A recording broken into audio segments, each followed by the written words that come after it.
Good morning everyone, welcome to knowledge account.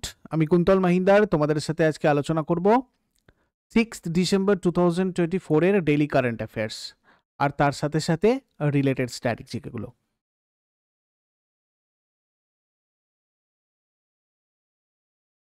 তোমাদের আজকে যেরকম ক্লাস হয় ঠিক সেভাবেই হবে। সকাল 6টার সময় ডেইলি কারেন্ট অ্যাফেয়ার্সের পর ম্যাথের ক্লাস, 9টার সময় আজকে ইংরাজি ক্লাস হবে না, যেহেতু গতকালে তোমাদের ক্লাসটা করিয়ে দেওয়া হয়েছিল।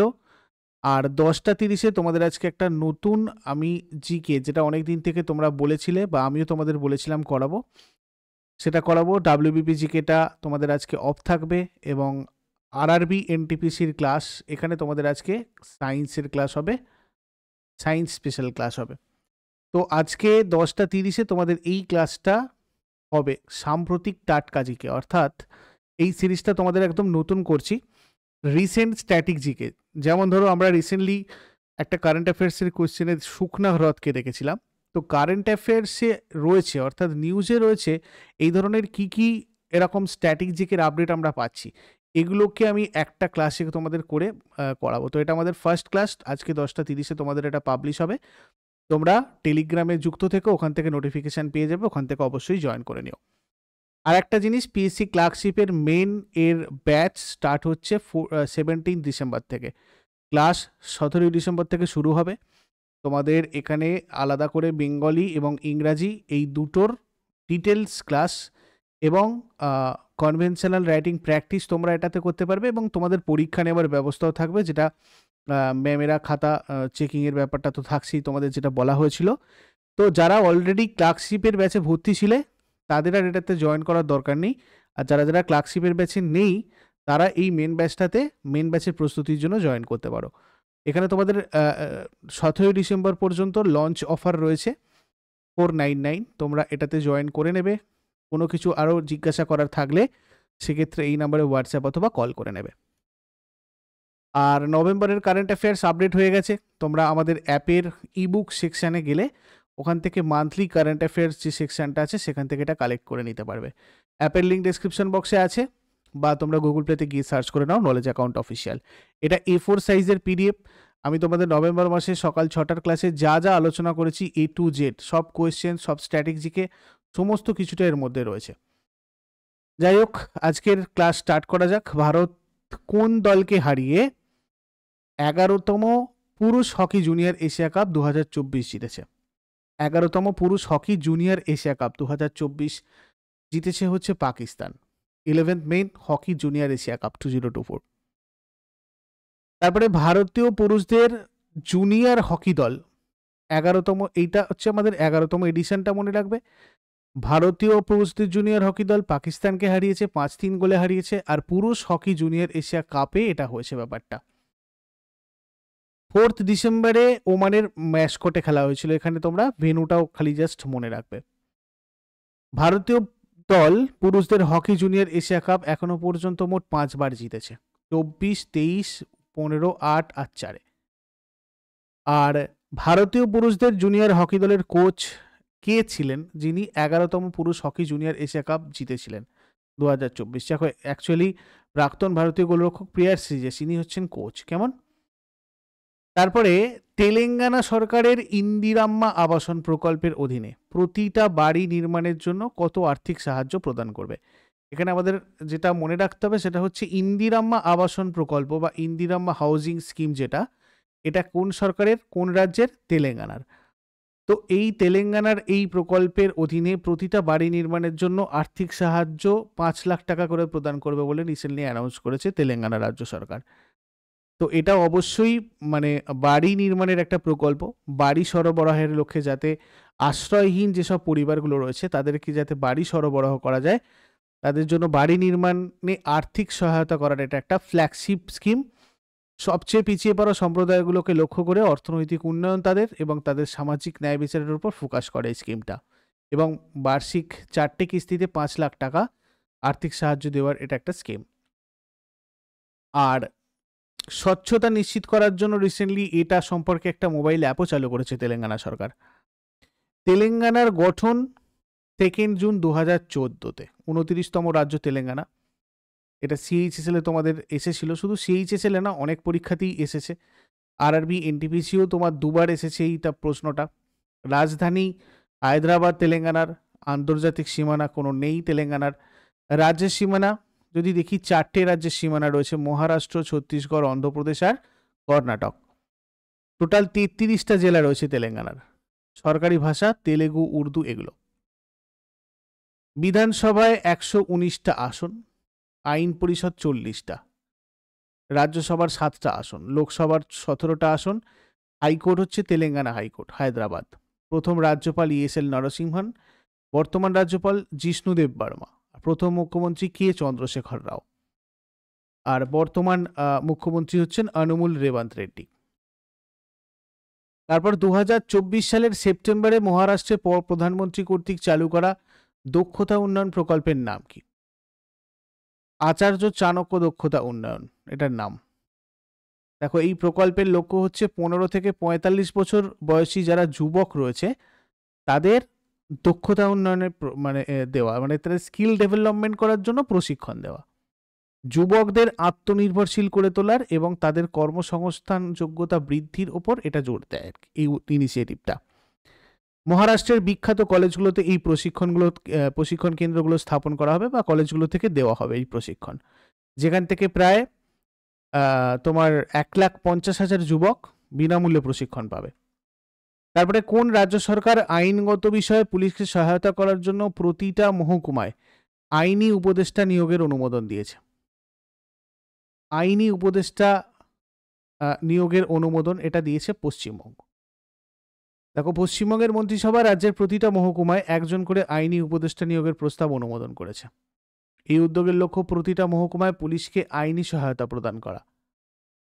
পশ্চিমবঙ্গের গঠন হয়েছিল 1947-এ। রাজধানী কলকাতা, আন্তর্জাতিক সীমানা 3টে দেশের সাথে রয়েছে, বাংলাদেশ, ভুটান এবং নেপাল।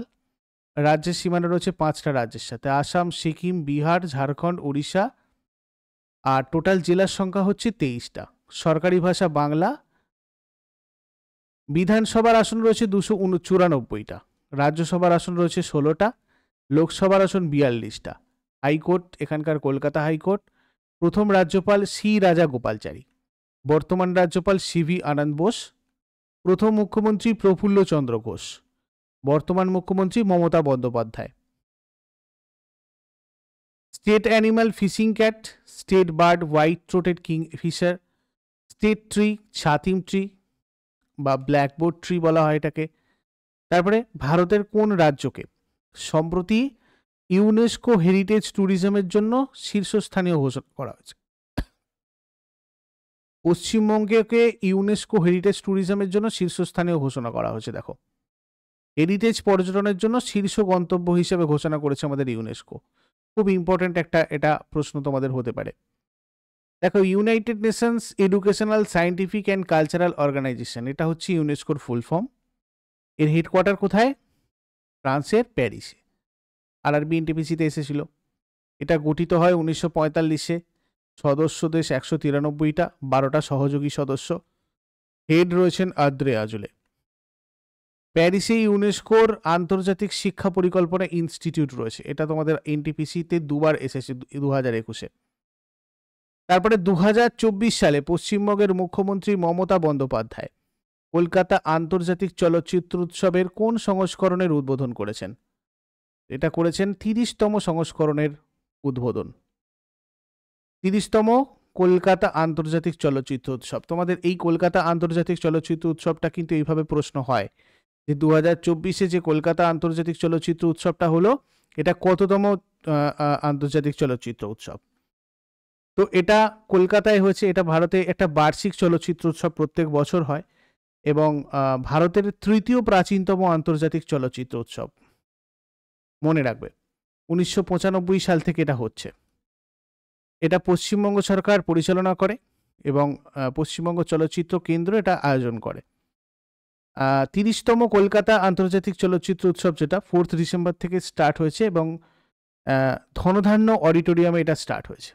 11 ডিসেম্বর 2024 পর্যন্ত চলবে। তপন সিনহার একটা বাংলা চলচ্চিত্র 1966 সালে প্রকাশিত হয়েছিল, যেটার নাম হচ্ছে গল্প হলেও সত্যি। তো সেটাকে দিয়ে এটার উদ্বোধন করা হয়েছিল। তারপরে সরি, সম্প্রতি কোন রাজ্য সরকার বিচার বিভাগীয় কর্মকর্তাদের অবসরের বয়স 60 বছর থেকে বাড়িয়ে 61 বছর করেছে? অন্ধ্রপ্রদেশ এটা করেছে। বিচার বিভাগীয় কর্মকর্তাদের অবসরের বয়স 60 থেকে বাড়িয়ে 61 করেছে। অন্ধ্রপ্রদেশ সরকার বিচার বিভাগীয় কর্মকর্তাদের অবসরের বয়স 60 থেকে বাড়িয়ে 61 বছর করেছে এবং এটা 11 নভেম্বর 2024 থেকে কার্যকর হবে বলে বলা হয়েছে। অন্ধ্রপ্রদেশের গঠন হয়েছিল 1 অক্টোবর 1953-তে। ভাষার ভিত্তিতে গঠিত প্রথম রাজ্য এটা, এটাও আমাদের এখানে মনে রাখতে হবে, ভাষার ভিত্তিতে গঠিত প্রথম রাজ্য। রাজধানী হচ্ছে অমরাবতী অন্ধ্রপ্রদেশের। আন্তর্জাতিক সীমানা কোনো নেই অন্ধ্রপ্রদেশের। রাজ্যের সীমানা আছে 5টা: উড়িষ্যা, ছত্তিশগড়, তেলেঙ্গানা, কর্ণাটক আর তামিলনাড়ু। জেলার সংখ্যা 26টা ফেব্রুয়ারি 2023 অনুযায়ী। সরকারি ভাষা হচ্ছে অন্ধ্রপ্রদেশের তেলেগু। বিধানসভার 175টা আসন রয়েছে, রাজ্যসভার 11টা আসন রয়েছে, লোকসভার 25টা আসন রয়েছে। অন্ধ্রপ্রদেশ হাইকোর্ট হচ্ছে অমরাবতী। প্রথম রাজ্যপাল চন্দুলাল মাধবলাল ত্রিবেদী। বর্তমান রাজ্যপাল বিচারপতি এস আব্দুল নাজির। প্রথম মুখ্যমন্ত্রী টি প্রকাশম আর বর্তমান মুখ্যমন্ত্রী এন চন্দ্রবাবু নাইডু, তেলুগু দেশম পার্টির। তারপরে সম্প্রতি দুদিনব্যাপী মেগং উৎসব, মেগং ফেস্টিভ্যাল, এটা দুদিন ধরে হয়েছে। কোথায় হয়েছে? মেঘালয় হচ্ছে। দেখো, এটা গারো পাহাড়ের প্রচুর পরিমাণে জন্মানো একটা ফুলের নাম অনুসারে এই উৎসবটার নাম দেওয়া রয়েছে মেগং। ঝুম মৌসুমে যে অপরিণত কাণ্ড বের হয়, প্রথম বৃষ্টি হলে স্থানীয় খাবারের অংশ হিসেবে সংগ্রহ করে খাওয়া হয় সেটাকে। এবং এই উৎসবটাতে গেম, বিভিন্ন ধরনের শো, বিভিন্ন ধরনের পারফরমেন্সের মাধ্যমে সেখানকার ঐতিহ্য এবং সংস্কৃতিকে তারা ফুটিয়ে তোলার চেষ্টা করে আর কি। তারপরে ইউরোপীয় মহাকাশ সংস্থা ইএসএ প্রবাদ-3 মিশনের প্রাথমিক লক্ষ্য কি, যেটা পিএসএলভি C59 এর মাধ্যমে ইসরো দ্বারা চালু করা হবে? তো এটা দেখো, যেহেতু ইসরো দ্বারা আমাদের পিএসএলভি C59 দ্বারা করা হচ্ছে, তো সে কারণে এটা তোমাদের একটা ইম্পর্টেন্ট জায়গা হতে পারে। সূর্যের করোনা অন্বেষণ করার জন্য হচ্ছে এই প্রবাদ-3 মিশন। তোমাদের প্রবাদ-3 মিশনটা কিসের জন্য, সেভাবেও তোমাদের একটা প্রশ্ন কিন্তু রিসেন্টলি এসেছিল। আমি তোমাদের সাথে 7টার ক্লাসে আলোচনা একদিন করেছি, বেশ কিছুদিন আগের সপ্তাহতেই মনে হয় করলাম। তো এটা সূর্যের করোনা অন্বেষণ করার জন্য একটা মিশন ইএসএ, যেটা পিএসএলভি C59 এর মাধ্যমে ইসরো পাঠাবে আর কি।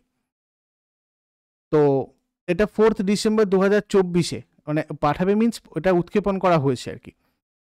তোমার 4 ডিসেম্বরে এটা উৎক্ষেপণ করা হয়েছে সতীশ ধাওয়ান স্পেস সেন্টার থেকে।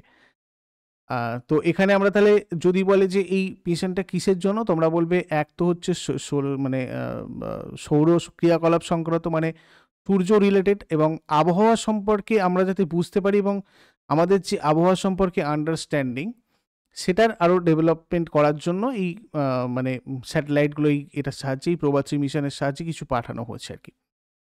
তারপরে 2024 সালের ডিসেম্বরে উদ্বোধনী ভারত কম্বোডিয়া যৌথ টেবিল টপ এক্সারসাইজ সিনব্যাক্স, এটা কোথায় অনুষ্ঠিত হয়েছিল? টপ এক্সারসাইজ সিনব্যাক্স, এটা দেখো আমাদের ভারতের পুনেতে হয়েছে।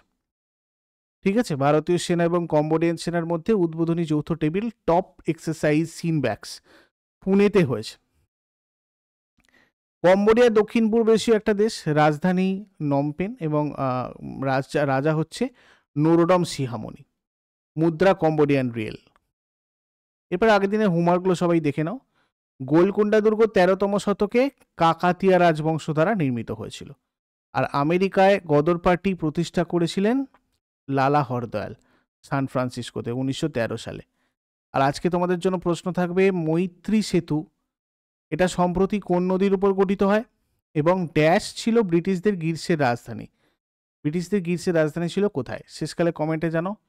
চট করে আগের দিনের কারেন্ট অ্যাফেয়ার্সগুলো একবার কুইক রিভাইজ করে নেব। যারা যারা লাইভে রয়েছে দেখো কতগুলো উত্তর করতে পারো। 4 ডিসেম্বর 2024, এটা অ্যাকচুয়ালি তোমার যেটা হবে সেটা হচ্ছে আমাদের 5 ডিসেম্বরের কোয়েশ্চেন্স, 5 ডিসেম্বর 2024-এর কোয়েশ্চেন্স। কেমন? ভারতের 57তম টাইগার রিজার্ভ কোনটা? 57তম টাইগার রিজার্ভ যেটা, এটা হবে কোনটা? Ratapani tiger reserve. কোথায় উবের এশিয়ার প্রথম জল পরিবহন পরিষেবার অধীনে শিকারা রাইড বুকিং চালু করেছে? শ্রীনগর, জম্মু কাশ্মীর। ইনগাদা উৎসব যেটা সম্প্রতি খবরে দেখা গেছে, ইনগাদা উৎসব, এটা কোন উপজাতি পালন করে? রেংমা উপজাতি পালন করে। 2 ডিসেম্বর 2024 কে শ্রীলঙ্কার 48তম প্রধান বিচারপতি হিসাবে শপথ নিয়েছেন? বিচারপতি মুর্দু ফার্নান্দো। তারপরে হচ্ছে নিউতুম্ব নন্দী নাদিয়াত কোন দেশের প্রথম মহিলা রাষ্ট্রপতি হন? নিতুম্ব নন্দী নাইন্তোয়া।